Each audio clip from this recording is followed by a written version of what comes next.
నమస్కారం. ఈరోజు ఏలూరుకి చాలా సంవత్సరాల తర్వాత రావడం జరిగింది. ఏలూరుకి రావడానికి కారణం మీ ముందు ముఖ్యంగా 3 అంశాలు ప్రస్తావించేదానికి రావడం. ఒకటి, ఎస్సీల వర్గీకరణ, అంటరానితనం. రెండవది కొల్లేరు, పోలవరం. ఈ జిల్లాలో కొల్లేరు, పోలవరం. మూడవది రాజకీయాలు. ఒకప్పుడు అంటరానితనం అంటే ఏందో తెలియదు చాలా మందికి. ఈరోజు అంటరానితనం అంటే ఎస్సీల్లో తాకేవాళ్ళు కాదు, ఊళ్ళల్లోకి రానిచ్చేవాళ్ళు కాదు, బళ్ళల్లోకి రానిచ్చేవాళ్ళు కాదు, గుళ్ళల్లోకి రానిచ్చేవాళ్ళు కాదు, రోడ్ల పైన నడవనిచ్చేవాళ్ళు కాదు. మూతికి ముంత, వెనకాల చీపురు కానీ తాటాకు కానీ కట్టుకొని తిరిగేవాళ్ళు. మహాత్మా గాంధీ గారు స్వతంత్రం రాకముందు దేశమంతా తిరిగారు. కాంగ్రెస్ పార్టీ అంటరానితనాన్ని తీసేసిందని చెప్పుకోక తప్పదు. పూర్తిగా కాదు, కొంతవరకు. మూతికి ముంత కనపడటం లేదు, వెనకాల చీపురు కనిపించటం లేదు, రోడ్ల పైకి రాణిస్తున్నారు, గుళ్ళు పైకి రాణిస్తున్నారు, బళ్ళల్లోకి రాణిస్తున్నారు. మహాత్మా గాంధీ కాంగ్రెస్ పార్టీ కృషి వల్ల జవహర్లాల్ నెహ్రూ ప్రధానమంత్రిగా అంబేద్కర్ గారి తెలివితేటలతో ఎస్సీలకు ఈరోజు 15% రిజర్వేషన్లు ఇస్తున్నాం. గిరిజనులకు 7.5% రిజర్వేషన్లు ఇస్తున్నాం. సోనియా గాంధీ, అర్జున్ సింగ్ల కృషి వల్ల ఓబీసీలకు 27% రిజర్వేషన్లు ఈరోజు ఇస్తున్నారు విద్య, ఉద్యోగాల్లో. మరి ఈ మధ్య సుప్రీంకోర్టు ఒక జడ్జిమెంట్ ఇచ్చింది. ఆ జడ్జిమెంటులో 7 సభ్యులు ఉన్నారు సుప్రీంకోర్టులో. మరి ఆ జడ్జిమెంట్ కానే కాదు. మరి నేను ఎన్నో జడ్జిమెంట్లు చదివాను. ఇంత పిచ్చి జడ్జిమెంటు మొట్టమొదటిసారి సుప్రీంకోర్టు నుంచి వచ్చింది. దాన్ని ఆధారంగా పెట్టుకొని ఆంధ్రప్రదేశ్ రాష్ట్రంలో మన చంద్రబాబు నాయుడు ఒక కమిషన్ వేశాడు, ఏకసభ్య కమిషన్. దాని పేరు మిశ్రా. 80 ఏళ్ళు ఐఏఎస్ వచ్చింది ఆయనకి.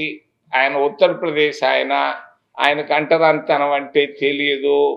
మరి ఎస్సీలు కూడా చెప్పులు తీసేసి ఆయన దగ్గర పోవాలి. అటువంటి మిశ్రాని వేసి గ్రామాల్లో, జిల్లాల్లో తగాదాలు పెడుతూ పోతున్నారు తెలుగుదేశం పార్టీ. అసలు ముఖ్యమైన విషయం ఆంధ్రప్రదేశ్ విభజన. అందరూ కాంగ్రెస్ పార్టీని తిడతారు. అసలు వాస్తవం ఏంటంటే ఈ విభజన, ఆంధ్రప్రదేశ్ రాష్ట్ర విభజన కారణం దళిత విభజన. ఈ ఓట్లు 20% ఓట్లలో కనీసం సగం కొట్టేయాలన్న దురుద్దేశంతో తెలుగుదేశం పార్టీ ఈ మాలా మాదిగల మధ్యలో తగాదా పెట్టింది. 93లో కాంశీరామ్ అనేవాడు ఒకడు వచ్చాడు ఆంధ్రప్రదేశ్ రాష్ట్రానికి. అక్కడ ములాయం సింగ్ని ముఖ్యమంత్రిని చేసి ఉత్తరప్రదేశ్ రాష్ట్రంలో. మరి ఎస్సీలు, బీసీలు కలిసి రాజ్యాధికార దశగా వెళ్ళేటప్పుడు మరి కొందరికి కళ్ళు నొప్పి పుట్టాయి. కొంతమంది కాంగ్రెస్ నాయకులకి, కొంతమంది తెలుగుదేశం నాయకులకి. ఈ మాలా మాదిగల మధ్య చిచ్చు పెట్టి వీళ్ళని 2 చేసేసారు. మరి ఈరోజు ఏంటి వర్గీకరణ? ఈ దేనికి? నర్సులు ఉద్యోగాలు, క్లార్కులు ఉద్యోగాలు, జూనియర్ ఇంజనీర్ల ఉద్యోగాలకి వర్గీకరణ కావాలంటున్నారు. మరి వర్గీకరణ కావాల్సింది ఎక్కడా? ముఖ్యమంత్రులు. ఆంధ్రప్రదేశ్ రాష్ట్రంలో 75 సంవత్సరాల్లో 70 సంవత్సరాలు 2 వర్గాలే, 2 కులాలే పరిపాలిస్తున్నాయి ముఖ్యమంత్రులుగా. ఆ కులం, ఈ కులం. మధ్యలో ఎప్పుడో పివి నరసింహారావు, ఎవరో దామోదరం సంజయ్ వచ్చారు, పక్కన పెట్టేయి వాళ్ళని. మరి ఈ 2 కులాలే పరిపాలిస్తున్నాయి ఆంధ్రప్రదేశ్ రాష్ట్రాన్ని. అక్కడ, ఇక్కడ, తెలంగాణలో ఇక్కడ. వర్గీకరణ కావాల్సింది ముఖ్యమంత్రుల పోస్టుల్లో, అంతేగాని క్లార్కులు, నర్సుల్లో కాదు వర్గీకరణ. తెలంగాణలో కానీ, ఇటు ఆంధ్రాలో కానీ 50% ఉన్నటువంటి ఓబీసీలు ఒక్కరోజు కూడా ముఖ్యమంత్రి కాలేకపోతున్నారు. పక్కనే స్టాలిన్ ఉన్నాడు, అటుపక్క సిద్ధరామయ్య ఉన్నాడు, అక్కడ ములాయం సింగ్ అయ్యాడు, లల్లు ప్రసాద్ అయ్యారు, అందరు అయ్యారు. ఎందుకు? ఆంధ్రప్రదేశ్ రాష్ట్రంలో 50% ఉన్నటువంటి ఓబీసీల్లో ఒక్కడు కూడా ముఖ్యమంత్రి కాలేకపోతున్నాడు. వర్గీకరణ కావాల్సింది ఇక్కడ, అంతేగాని నర్సులు, క్లార్కులు, జూనియర్ ఇంజనీర్ పోస్టుల్లో కాదు. మా వాళ్ళు అమాయకులు, చెప్పిన దానికి నమ్మేసి పాతాళ లోకానికి పోయేటట్టు చేస్తున్నారు కొంతమంది నాయకులు అటు ఇటు. నేను ఖండిస్తున్నాను. ఈ పేదవాళ్ళ జోలికి రావద్దు. ఈ మిశ్రా కమిషన్ని రద్దు చేయమని చంద్రబాబు నాయుడు నేను డిమాండ్ చేస్తున్నాను. బాగా తెలుసు 50 సంవత్సరాలుగా. ఎందుకయ్యా కావాల్సింది వర్గీకరణ? బ్యాంకుల్లో దేశ సంపద ఉంది, లక్షల కోట్లు. దేశ సంపద అంతా గుజరాత్ వాళ్ళకి, మార్వాడీలకి అప్పులు ఇస్తున్నారు, రుణాలు ఇస్తున్నారు. ఎవడైనా ఒక ఎస్సీకి కానీ, ఒక ఎస్టీకి కానీ, ఒక ఓబీసీకి కానీ లోన్లు ఇస్తున్నారా బ్యాంకుల్లో? ఎందుకు? జాతీయం చేసింది ఇందిరాగాంధీ. అందరు దేశ సంపదను అందరూ పంచుకోవాలని. ఎక్కడ పోతుంది సంపద అంతా? గుజరాత్ మార్వాడీలకే పోతుంది కానీ, అదానీలకే పోతుంది కానీ, దేశ సంపదలో అందరూ భాగస్వాములు ఎక్కడవుతున్నారు? బ్యాంకుల్లో సంపదలో వర్గీకరణ కావాలి. ఈరోజు ఎస్సీ ఎస్టీలు ఉన్నారు, మరి 25% ఉన్నటువంటి ఎస్సీ ఎస్టీ ఓబీసీలు వీళ్ళందరికి కలిపి వస్తున్నటువంటి బ్యాంకు రుణాలు 1% కూడా రావటం లేదు. 1% కూడా రావటం లేదు.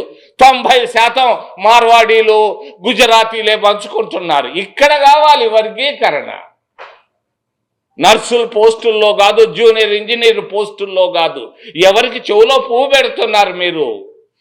తప్పు ఇది, ఖండిస్తున్నాను. మరి జడ్జీలు మన సుప్రీంకోర్టులో ఇచ్చారు. సుప్రీంకోర్టులో క్రీమీ లేయర్ గురించి కూడా ఒక అతను మాట్లాడాడు, ఒక జడ్జి గారు. పాపం, మరి క్రీమీ లేయర్ ఉండేది మీ సుప్రీంకోర్టులో. జడ్జీలు బిడ్డలే జడ్జీలు అవుతున్నారు. అక్కడ ఉంది క్రీమీ లేయర్. మరి సుప్రీంకోర్టులో 33 మంది జడ్జీలు ఉంటే, ఈ జడ్జీల్లో 20 మంది ఒక వర్గమే, బ్రాహ్మలే ఉన్నారు. ఇక్కడ కావాలి వర్గీకరణ. అడిగేవాళ్ళు లేడు, తెలియదు మా వాళ్ళకి. అమాయకులు పాతాళ లోకంలో, పాతాళ గంగలో పడిపోతున్నారు.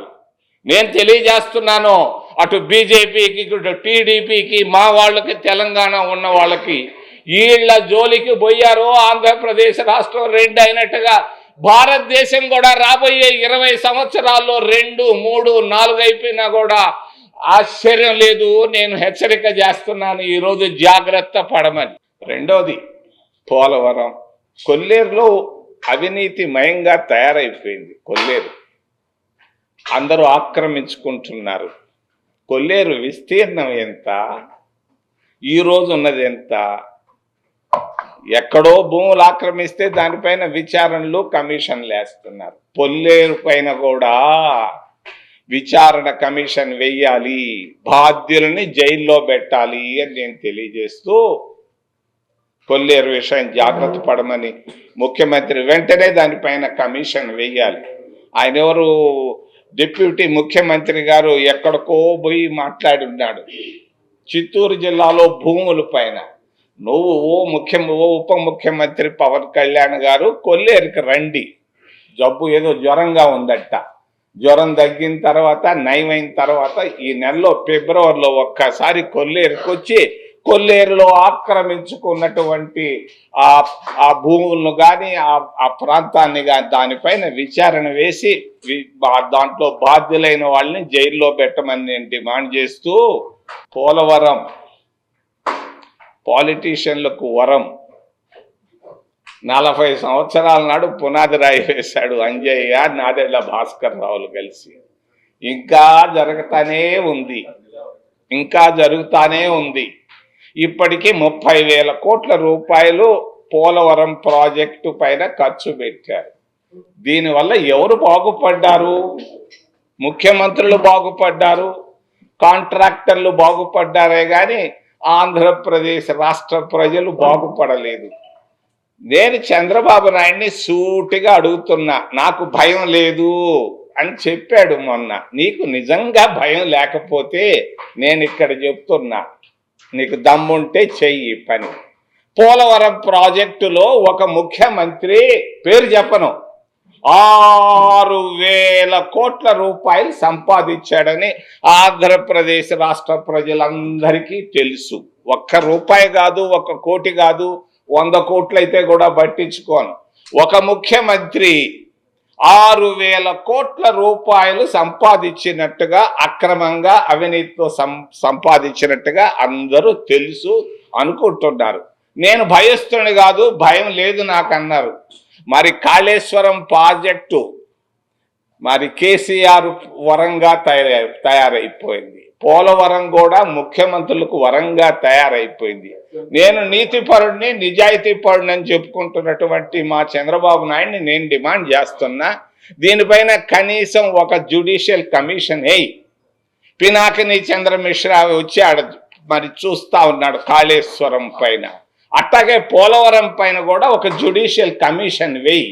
ఈ ముఖ్యమంత్రులు ఏమైనా తీసుకున్నారా, ఎన్ని వేల కోట్లు తీసుకున్నారా, రాష్ట్ర ప్రజలకు తెలిసేటట్టు చేయవయా. ఇది నువ్వు చేయాల్సి ఉంది.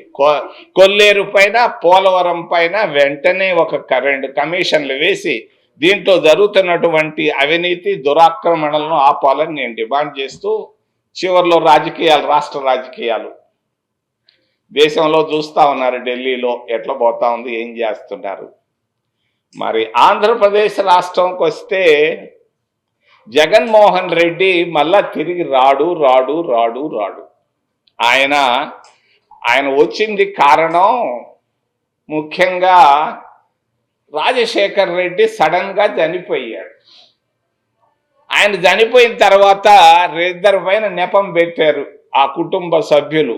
ఒకటి సోనియా గాంధీ చంపేసిందని, ఇంకొకటి వచ్చేసి అది ముఖేష్ అంబానీ చంపేశాడని. ముఖేష్ అంబానీతో దగ్గర అయిపోయారే మీరు. ఆయన చెప్పిన వాళ్ళకే ఇచ్చుండారే రాజ్యసభ. మీ నాయన చంపిన వాళ్ళతో మీకు ఎందుకు రాజ్యసభ ఇచ్చావయ్యా? మీ సొంత చెల్లెలే పోయి సోనియా గాంధీ దగ్గర ఫోటోలు తీసుకుంటుందే. ఇట్లా వాళ్ళ చెల్లి చెప్పింది ఈరోజు, అబద్ధాలు చెప్పడం మా అన్నకు చాలా ఇష్టం అని. మరి అబద్ధాలు చెప్పి వచ్చావు, ముఖ్యమంత్రి అయ్యావు, సానుభూతితో వచ్చావు, సంతోషం. మరి వచ్చిన తర్వాత మీరు ఆయన ఇచ్చిపోయింది సంపద చాలు కదా, ఎందుకయ్యా ఇంకా 1000 కోట్లు? నీ ఆస్తులు ఈరోజు భారతదేశంలోనే కాదు, ప్రపంచ రాజకీయ నాయకుల్లో నంబర్ 1. ట్రంప్ కంటే కూడా 4 అంతల ఆస్తి పెట్టుకున్నాడు మరి జగన్మోహన్ రెడ్డి. ఈ ఆస్తులు చూసుకో, జైలుకు పోకుండా చూసుకో. నువ్వు వచ్చే ప్రశ్నే లేదు. నువ్వు కాంగ్రెస్ పార్టీలో కాదు, అన్ని పార్టీల వాళ్ళని తీసుకున్నా కూడా నిన్ను ప్రజలు విశ్వసించరు.